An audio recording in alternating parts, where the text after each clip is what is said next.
بسم اللہ الرحمن الرحیم۔ شروع خدا کا نام لے کر جو بڑا مہربان نہایت رحم والا ہے۔ محترم ناظرین، السلام علیکم۔ آج میں آپ کو حکیم لقمان کی حکمت بھری باتیں اور ان کے بارے میں بتاؤں گی۔ حکیم لقمان اہل عرب کے یہاں ایک مشہور شخصیت میں سے ایک ہیں، لیکن ان کے حالات اور زندگی کے متعلق صرف اتنا ہی معلوم ہے کہ وہ ایک بہت بڑے دانا حکیم تھے اور ان کے حکیمانہ اقوال صحیفہ لقمان کے نام سے مشہور ہیں۔ حضرت لقمان کا ذکر قرآن عزیز نے بھی کیا ہے، البتہ قرآن کی ایک سورت کا نام بھی انہی پر رکھا ہے، سورہ لقمان۔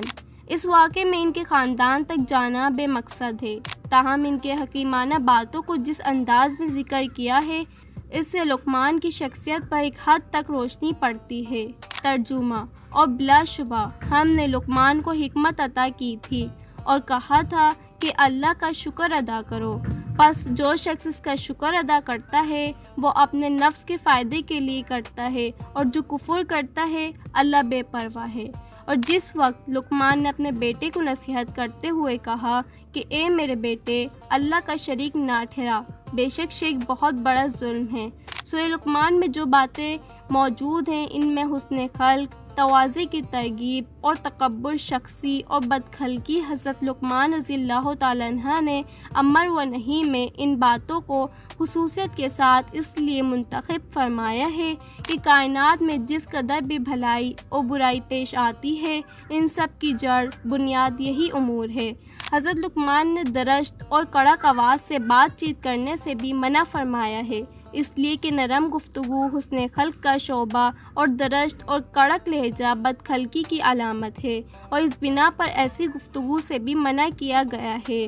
حضرت لقمان نے اپنے بیٹے کو جو نصیحت کی ہے اس میں یہ بھی فرمایا ہے کہ زمین پر اکڑ کر نہ چلو۔ اس مضمون کو قرآن عزیز میں سورہ بنی اسرائیل کی ایک آیت میں عجیب انداز سے بیان کیا ہے، اور زمین پر اتراتا ہوا نہ چل، تو اپنے اس انداز و رفتار سے نہ زمین کو پھاڑ سکتا ہے اور نہ پہاڑوں کی چوٹیوں تک طویل ہو جائے گا۔ حکیم لقمان کے جو اور حکیمانہ اقوال ہیں وہ یہ ہیں: حکمت اور دانائی مفلس کو بادشاہ بنا دیتی ہے۔ اللہ تعالیٰ جب کسی کو امانت دار بناتا ہے تو امین کا فرض ہے کہ اس امانت کی حفاظت کرے۔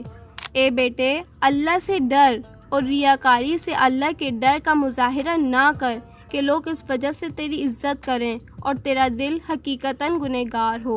اے بیٹے، جاہل سے دوستی نہ کر کہ وہ یہ سمجھنے لگے کہ تجھ کو اس کی جاہلانہ باتیں پسند ہیں، اور دانا کے غصے کو بے پرواہی میں نہ ٹال کہ کہیں وہ تجھ سے جدائی نہ اختیار کر لے۔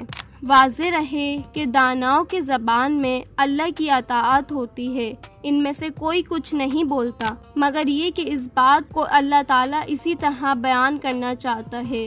اے بیٹے، خاموشی میں کبھی ندامت نہیں اٹھانی پڑتی، اور اگر کلام چاندی ہے تو سکوت سونا ہے۔